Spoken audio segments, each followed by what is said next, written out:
డబ్బు, అనారోగ్యం, ఉద్యోగం, వ్యాపారం, అప్పులతో బాధపడుతున్నారా? మీకోసమే లాంచ్ యువర్ ఫ్యూచర్ ప్రోగ్రామ్.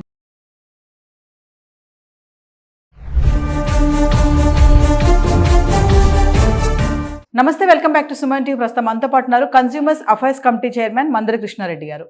నమస్తే సార్. నమస్తే మేడం.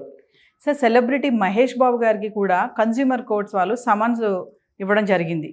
మరి అసలు ఎందుకు వచ్చింది సమన్స్? అంటే దానివల్ల కారణాలు ఏంటి ఒకసారి? చాలామంది సెలబ్రిటీస్ కానీ దాంతోపాటుగా ఏదైనా ప్రోడక్ట్ గురించి చెప్పేటప్పుడు కానీ ఏదైనా సర్వీస్ గురించి చెప్పేటప్పుడు కానీ అడ్వర్టైజ్మెంట్స్లో, బ్రోషర్స్లో వాళ్ళ ఫోటోలు ప్రింట్ చేయడం, తర్వాత అడ్వర్టైజ్మెంట్ హోర్డింగ్స్లో వాళ్ళ ఫొటోస్ ప్రింట్ చేయడం, వాళ్ళు దీని గురించి ప్రచారం చేసినట్టుగా, వాళ్ళు దీన్ని సర్టిఫై చేసినట్టుగా, వాళ్ళు దీన్ని వాడినట్టుగా, వాళ్ళు ఇది బాగున్నట్టుగా వాళ్ళు ప్రచారం చేయడం అనేది చాలా సహజంగా జరుగుతుంది. ఓ సబ్బు వాడుతూ ఉంటారు, సబ్బు అంతా కూడా పూసుకొని కంప్లీట్గా ఇది చాలా గొప్ప సబ్బు, ఇది చాలా మంచిది, నా సౌందర్యానికి కారణం ఇదే అని చెప్తారు.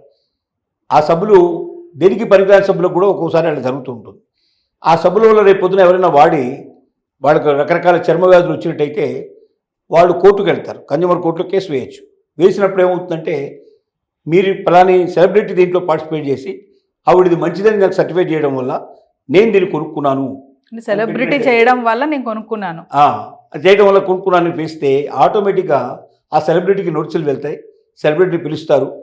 మొత్తం చెప్పిందంతా దృష్టిలో పెట్టుకున్న తర్వాత ఆటోమేటిక్గా ఆవిడ వల్లనే ఈ ప్రోడక్ట్ ఇంత పోయింది, ఇంతమంది కొనుక్కోవాల్సిన పరిస్థితి పడింది, పనికిరాని ప్రోడక్టు, ఆ ప్రోడక్ట్ వల్ల నష్టాలు వస్తాయని తెలిసి కూడా, అంటే అది విషయం తెలుసుకోకుండానే, ఆ ప్రోడక్ట్ ఎలాంటిదో తెలుసుకోకుండానే, దానికి సర్టిఫికేషన్స్ ఉన్నాయా లేదా, అన్ని రకాల పర్మిషన్స్ ఉన్నాయా లేదా అని తెలుసుకోకుండానే ఒకవేళ ప్రోడక్ట్ గురించి కానీ సర్వీస్ గురించి కానీ ఏ సెలబ్రిటీ అయినా ప్రచారం చేసినట్టయితే ఆ సెలబ్రిటీకి కూడా ఆ ప్రోడక్ట్ ఉత్పత్తిదారులతో పాటుగా, దాని పంపిణీదారులతో పాటుగా, దాన్ని అమ్మిన వాళ్ళతో పాటుగా, దాన్ని ప్రచారం చేసిన వాళ్ళని కూడా శిక్షలు, పెనాల్టీలు వచ్చేట్టుగా 2019లో చేసిన కన్జ్యూమర్ ప్రొటెక్షన్ యాక్టు చేంజెస్ చేశారు. దాంట్లో ఆ చేంజెస్ లోపల దీన్ని ఒక ప్రధానంగా తీసుకోవడం జరిగింది. అంటే ఉత్పత్తుల గురించి, సేవల గురించి ఇష్టం వచ్చినట్టుగా ప్రచారం చేస్తే కూడా వాళ్ళకి శిక్షలు, పెనాల్టీలు పడతాయనేటువంటి విషయం వాళ్ళకి తెలిస్తే ఎవరైనా ఏదైనా ప్రోడక్ట్ గురించి ప్రచారం చేసేటప్పుడు చాలా జాగ్రత్తగా అన్ని సర్టిఫికేషన్స్ ఉన్నాయా లేదా, పర్మిషన్స్ అన్నీ ఉన్నాయా లేదా,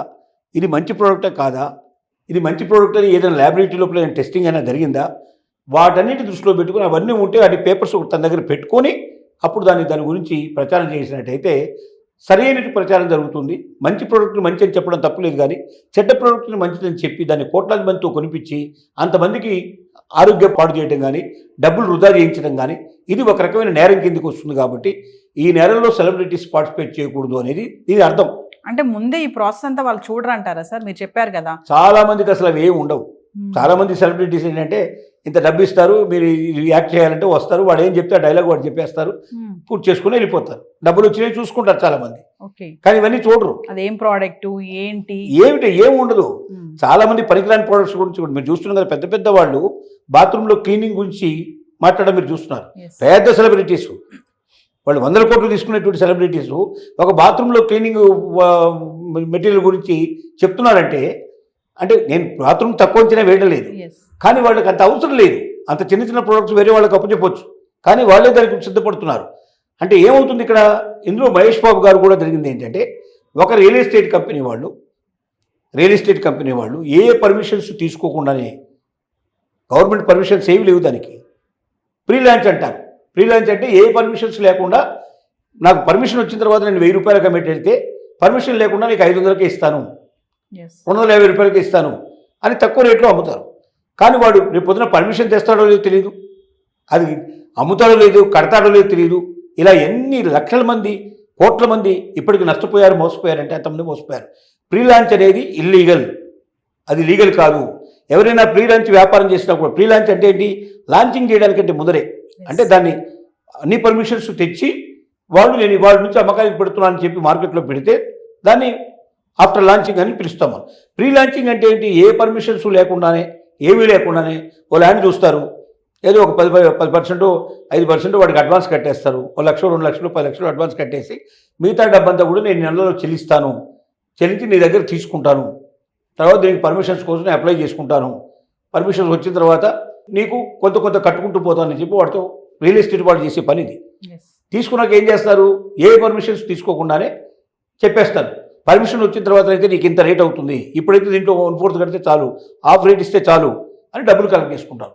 ఈ డబ్బులతో వాడు మొత్తానికి డబ్బు కట్టేసి ఆ ల్యాండ్ తీసుకొని అనుకున్న ప్రకారంగా మిగతా వాళ్ళకి, కొద్దిమందికి ఇట్లా మిగతా వాళ్ళకి ఎక్కువ రేట్లు పెట్టి అమ్ముకుంటే సక్సెస్ అయిన వాళ్ళు కొందరు ఉన్నారు. కానీ ఎక్కువ మంది చేసిన పని ఏంటంటే వాడు డబ్బులు వసూలు చేసుకుని మోసం చేసి వెళ్ళిపోయారు. ఇక్కడ కూడా ఎవరైతే మహేష్ బాబు గారు ఏ రియల్ ఎస్టేట్ కంపెనీ గురించి తాను ప్రచారం చేశాడో ఆ రియల్ ఎస్టేట్ కంపెనీ వాడు ఆ ల్యాండ్స్ ఇవ్వలేదు, మోసం చేశాడు, ఏ పర్మిషన్స్ తీసుకురాలేదు. దీనివల్ల చాలామంది నష్టపోయారు. ఆ నష్టపోయినటువంటి వాళ్ళలో కొంతమంది వాళ్ళు కన్జ్యూమర్ కోర్టులో కేసు వేశారు. ఏమని, పలాని ప్రొడక్ట్స్ ఇస్తానని పలాని రియల్ ఎస్టేట్ కంపెనీ వాడు మాకు ల్యాండ్ ఇస్తానన్నాడు, మాకు బిల్డింగ్ కట్టిస్తానన్నాడు, మా దగ్గర డబ్బు తీసుకున్నాడు, అది ఏ రకమైన పర్మిషన్స్ అతను లేవని మాకు తెలిసిన తర్వాత ఆ ప్రోడక్ట్ గురించి ప్రచారం చేయడంలో మహేష్ బాబు గారు కూడా వీడియోలో ఉన్నారు, హోర్డింగ్లో ఉన్నారు, బ్రోషర్లో ఉన్నారు, అన్నిట్లో ఆయన పేరు పెట్టారు. కాబట్టి ఇది చట్టానికి వ్యతిరేకం, కాబట్టి ఆయన మీద యాక్షన్ తీసుకోండి అని కేసు పెట్టారు. దానికి విషయంగా ఇప్పుడు ఏం చేశారంటే ఆయనకి సమన్ పంపించడం జరిగింది. సమన్లో వచ్చి ఆయన ఏం చెప్పుకుంటారనేది దాన్ని బట్టి భవిష్యత్తులో ఆయనకు పడేటువంటి ఏం చేస్తుంది, కోర్టు ఏం చేస్తున్నది ఆధారపడింది.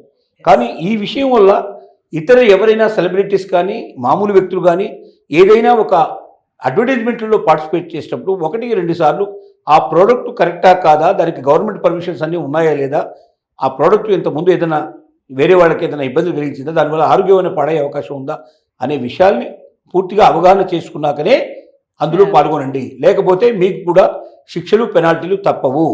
ఇది మనం చెప్పగలిగే విషయం. Thank you.